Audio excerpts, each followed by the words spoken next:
Hello friends, मैं रेनू शर्मा आपका स्वागत करती हूँ अपने यूट्यूब चैनल पे जीनियस टेक सॉल्यूशन में। फ्रेंड्स, हमने आईजीएसटी एक्ट की सीरीज स्टार्ट की थी। लास्ट हमने सेक्शन 11 तक कंप्लीट किया। आज हम सेक्शन 12 करेंगे। सेक्शन 12 हमें कहता है place of supply of services where the recipient and the supplier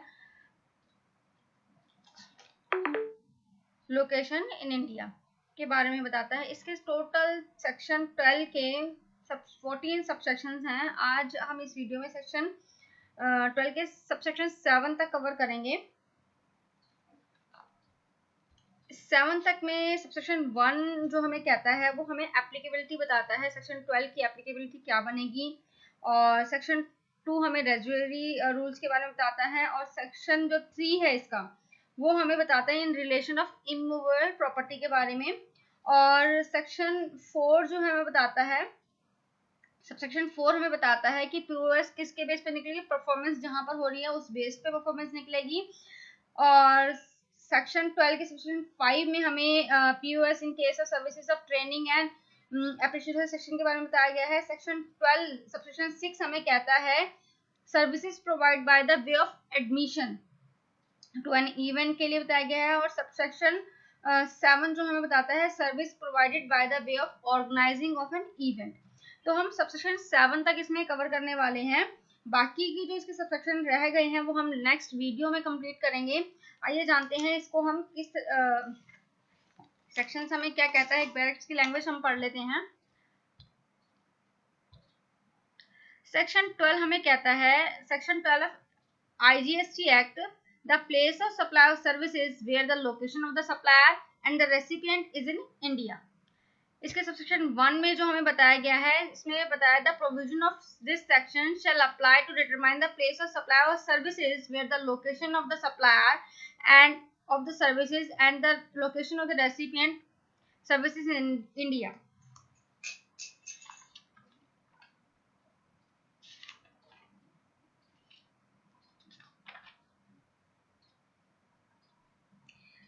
ये सबसेक्शन तभी हमारा एप्लीकेबल होगा जब यहाँ उसी केस में इस पे पीओएस निकाली जाएगी जब हमारा जो सप्लायर है और जो रेसिपिएंट है दोनों इंडिया में हो, तब उस केस में ये प्रोविजन हमारा सेक्शन 12 सबसेक्शन 1 एप्लीकेबल होगा। अब जानते हैं सबसेक्शन 2 के बारे में। The place of supply of services except where the service specified in the section 3 to 14 के अलावा इसमें कंसीडर किए जाएंगे। Made to registered person shall be the location of such person. Made to any person other than the registered person shall be. इसमें अब हमें क्या कहता है,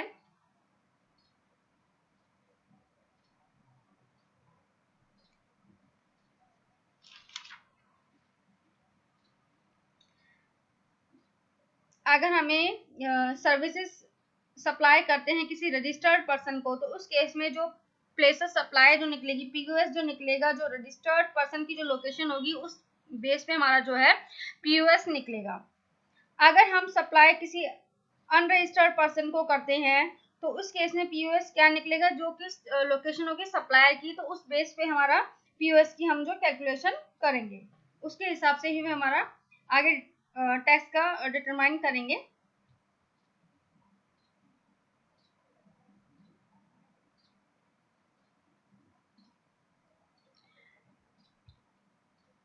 आगे पढ़ते हैं सबसेक्शन 3 की तरफ। The place of supply of services, ये थोड़ा बड़ा है। आगे देखते हैं हम इसमें। Directly in relation to an immovable property including services provided by architect, interior decorator, surveyors, engineers and other related expert और state agent or any other services provided by the way of grant to right to use the immovable property or carrying out or coordination of construction work for।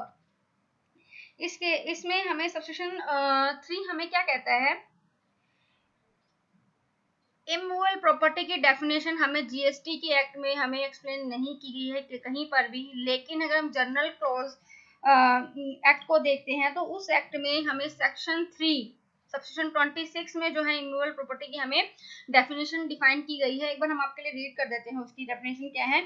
Immovable property shall include land, benefit to arise of land and things attached to the earth और permanently fasten to anything attached to the अर्थ।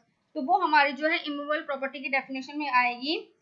इस तरीके से हम समझ सकते हैं जो land और बिल्डिंग है वो हमारे इमूवेबल प्रॉपर्टी के दायरे में जो है आती है।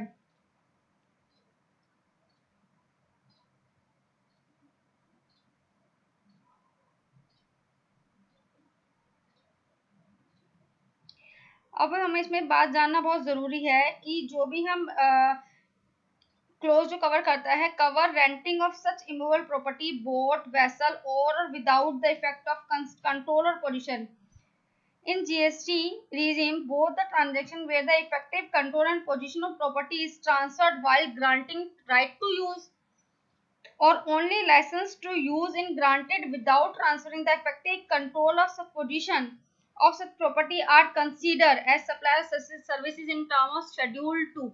शेड्यूल 2 में अगर हम किसी इमूवेबल प्रॉपर्टी को रेंट पे देते हैं तो वो हमारे शेड्यूल 2 में कवर करती है और उसे हमें सर्विसेज के दायरे में रखते हैं में रखा जाता है। ये हमारे को बताता है schedule 2।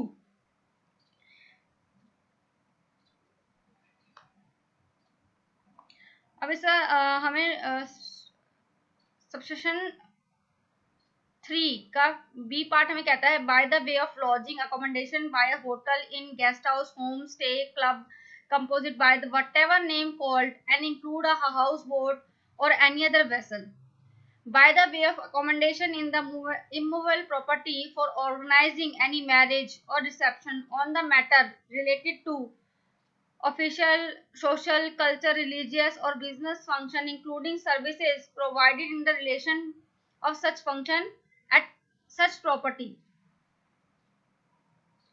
or any other ancillaries to the services referred in A, B, C shall be the location at which the immovable property or boat or vessel as the case may be is located or intended to be located। अब हम इसे समझते हैं हमें क्या कहना चाहता है।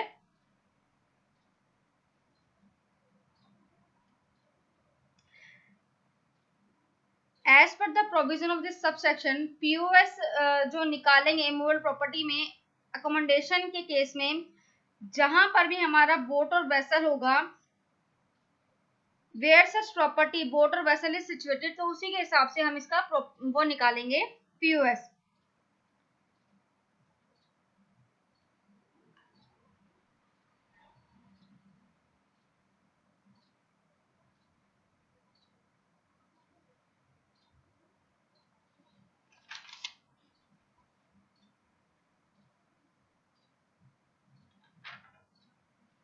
ये हमने इसके सबसेक्शन 3 पढ़े, हम इसको इंक्लूसिव हम एक बार इसे समझते हैं। अगर हम सर्विसेज दे रहे हैं bye in both the services provider and the service receiver of India, but the immovable property, boat or vessel in respect of which the service was received in located or intended to be located outside India. In this case, the POS shall be the location of the recipient. अगर recipient India का है तो उस पर भी जो POS हमें determine करेंगे वो हमारी जो लोकेशन ऑफ द रेसिपिएंट है उसके हिसाब से होगी। अब हम देखते हैं अगर हम सर्विसेज प्रोवाइड कर रहे हैं, कोई architect services in the relation to immovable property है, अगर हम आर्किटेक्ट हायर कर रहे हैं, कोई इंटीरियर है, डेकोरेटर है, सर्वेयर है, इंजीनियर है, रिलेटेड एक्सपर्ट है, रियल स्टेट है, by the way of right to use है और एनी अदर वे है, तो इस केस में पीओएस कैसे निकालेंगे हम।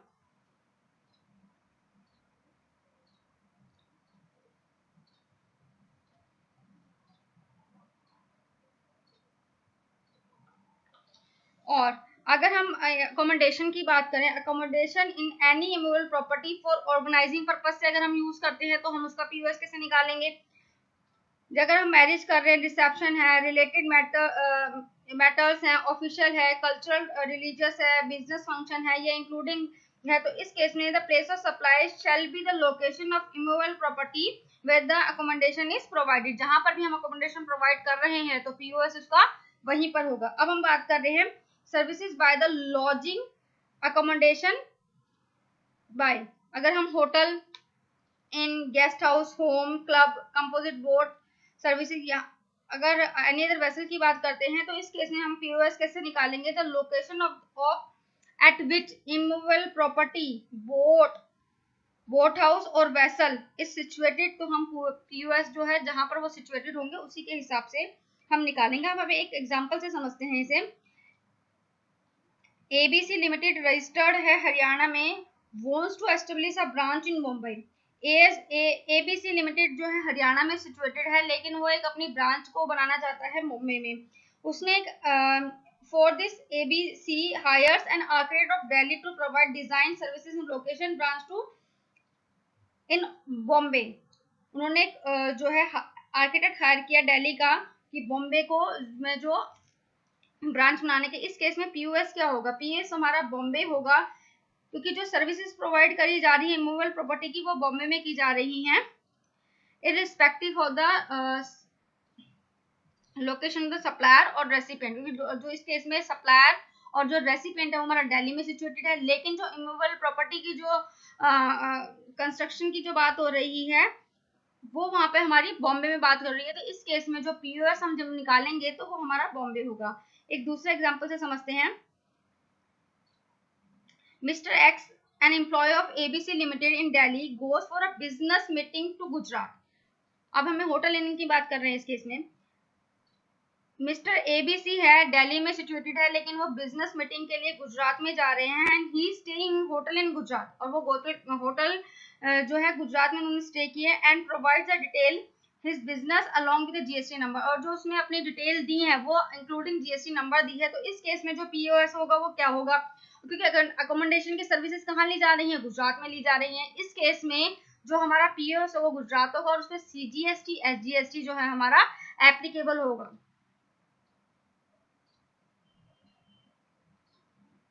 अब एक केस और समझते हैं हम।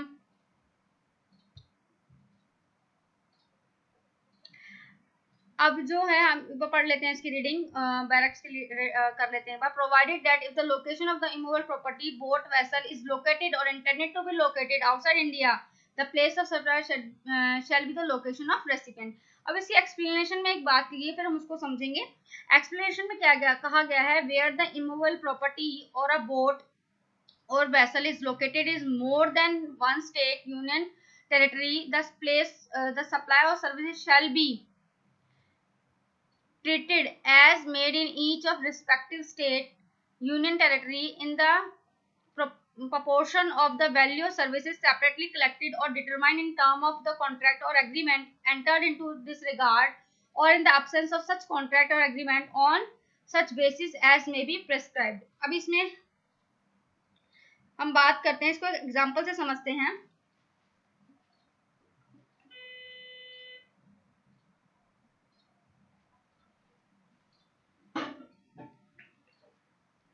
Mr. X of Delhi based an architect contract with ABC Limited Company of Delhi to provide design services to its branch in Rajasthan की ब्रांच में देंगे, यूपी और Orissa. The agreement has been entered 20 lakh, 10 lakh and 10 lakh respectively। तो अब इसमें case में POS किस तरीके से निकालेंगे, POS shall be determined as per the value of services separately called। अब इस फर्स्ट केस में जो हमारा राजस्थान में है, तो इसमें हमारा जो आर्किटेक्ट हायर किया जो मिस्टर एक्स है वो दिल्ली के हैं, तो इसमें पीओएस क्या हो गया राजस्थान। चार्जिंग जो है उसके 20 लाख रुपीज उसने चार्ज किए और प्लस उसमें टैक्स कौन सा लेवी करेगा, आईजीएसटी एक्ट उस पे लगेगा, ठीक है। As per the location of the supplier is Delhi and the POS is Rajasthan where the such branch is located. Services invoice 2 जो हमारा है पीओएस के केस में, जहां पर वो उन्होंने यूपी में चार्ज किया, वहां पर उन्होंने 10% 10 lakhs प्लस आईजीएसटी, क्योंकि अगेन वो आउटसाइड द स्टेट है। पीओएस उड़ीसा में, इसमें भी हमारा आईजीएसटी एप्लीकेबल होगा, ठीक है। इस तरीके से हम इसका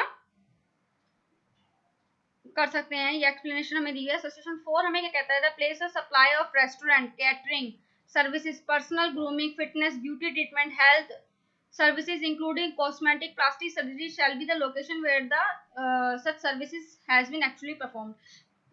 इस केस में अगर हम लोग कोई रेस्टोरेंट की सर्विसेज ले रहे हैं, कैटरिंग की, पर्सनल ग्रूमिंग की, फिटनेस की, ब्यूटी ट्रीटमेंट की, हम इस तरीके से कोई सर्विसेज ले रहे हैं, तो इस केस में पीओएस कहाँ होगा, जहां पर एक्चुअली वो परफॉर्म की गई है वहां पर हमें इस की पीओएस हम उस तरीके से निकालेंगे।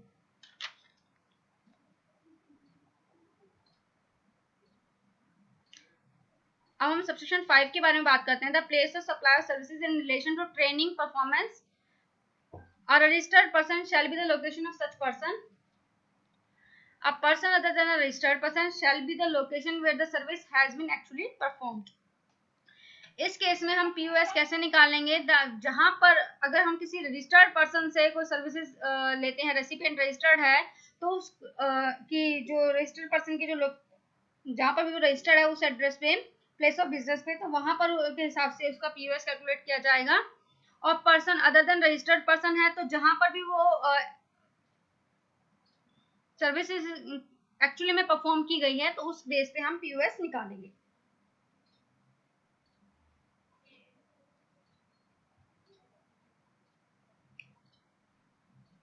इस केस को हम एक एग्जांपल से समझते हैं।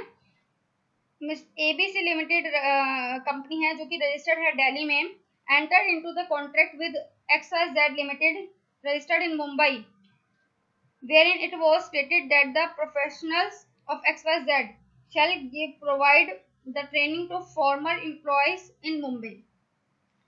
अब इस केस में जो हमारा पीओएस कैसे निकालेंगे? दिल्ली हो कि जो हमारा रेसिपिएंट है वो दिल्ली में रजिस्टर्ड है, and the employee to whom the training is given not to be considered as a recipient, उसको कंसीडर नहीं किया जाएगा क्योंकि वो रजिस्टर्ड है, तो पीओएस रजिस्टर्ड एड्रेस उस पे बिजनेस पे ही होगी। अदर देन करते हैं तो जहां पर उन्होंने परफॉर्मेंस दी, सपोज बॉम्बे में दी, तो वो फिर वहां पर उसके हिसाब से कैलकुलेट किया जाएगा पीओएस।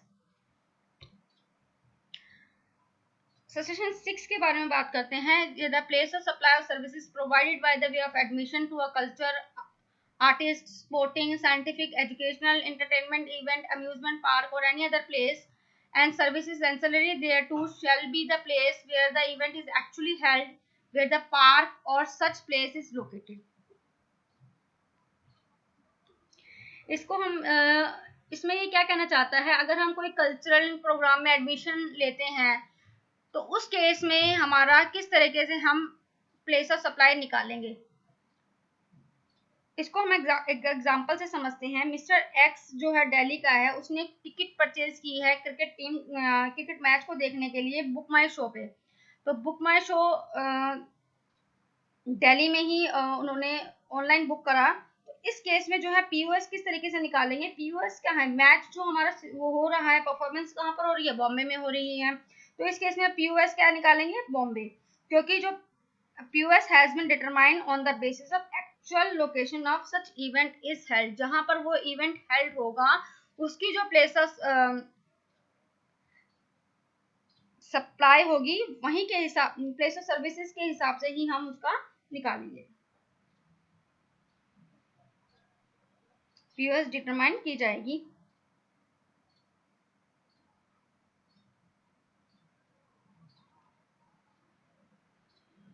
अब हम सेक्शन 7 पे जा रहे हैं। आई होप दोस्तों आपको क्लियर होगा, समझ में आ रहा होगा कि पीओएस हम सर्विसेज के केस में किस तरीके से डिटरमाइन करेंगे। अगर आपको कोई भी डाउट लगता है तो आप हमसे कमेंट सेक्शन में पूछ सकते हैं। अब हम सेक्शन 7 के बारे में बात करते हैं। The place of supply of services provided by the way of the organizing of a culture, architect, sporting, scientific, educational, entertainment event, including supply of services in relation of conference, fair, exhibition, celebration or similar event as services ancillary to the organization of any event, services referred or assigning to the sponsorship of such event to a registered person shall be the location of such person, to a person other than the registered person shall be the place where the event is actually held, and if the event is held outside India, the place of supply shall be the location of the recipient. इसको हम एक example से समझते हैं। इसमें क्या कहना चाहता है?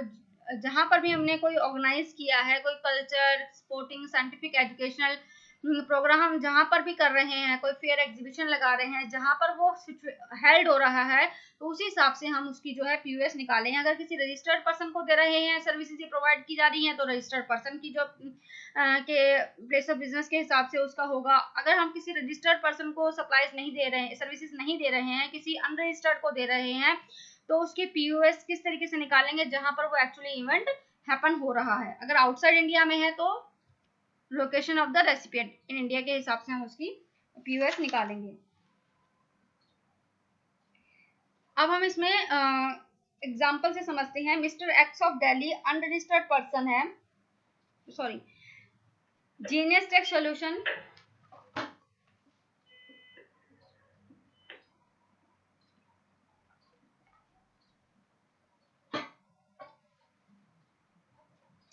जीनियस टेक सॉल्यूशन रजिस्टर्ड है, दिल्ली बेस्ड रजिस्टर्ड है। Hired ABC professionals registered in Mumbai for conducting taxation seminar in Taj hotel in Kolkata. Further Tally Private Limited registered in Kolkata offer to sponsor the entire seminar.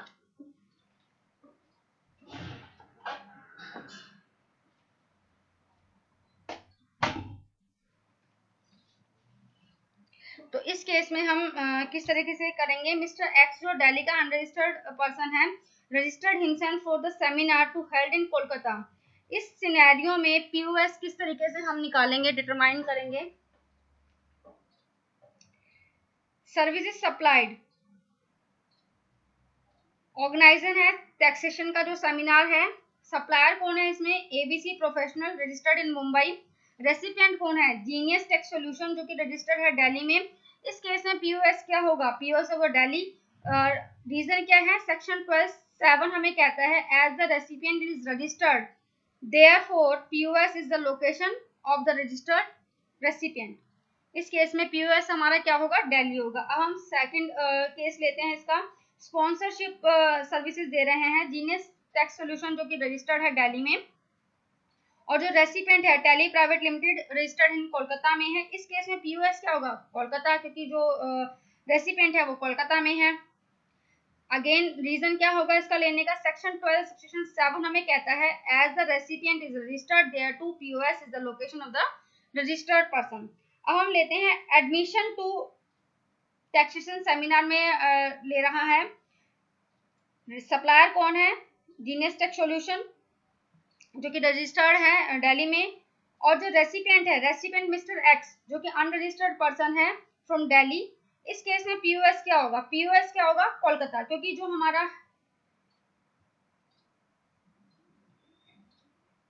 इस case में हम section 12 subsection 6 लेंगे। इसमें PUS is the location where the event is actually happened. जो event जो हो रहा है हमारा कोलकाता में हो रहा है, इस केस में जो हम पीयूएस निकालेंगे वो कोलकाता के बेस पे निकालेंगे। अब इसमें एक्सप्लेनेशन दी हुई है, where the event is held is more than one state, union territory or consolidated amount is charged for supply of services relating to such event.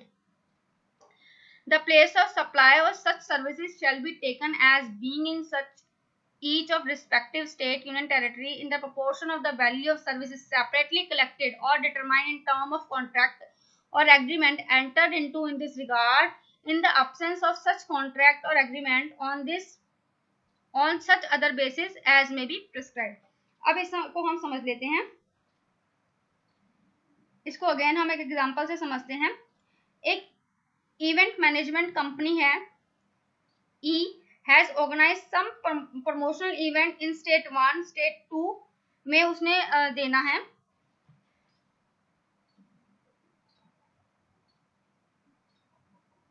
और मिस्टर जो रेसिपिएंट है are, 3 events are to be organized in state 1, 2.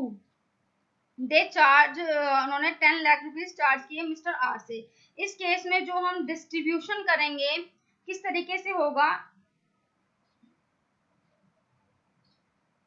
The place of supply of this services in both state 1, state 2 says the proportional right by the application of generally accepted amount principle जो है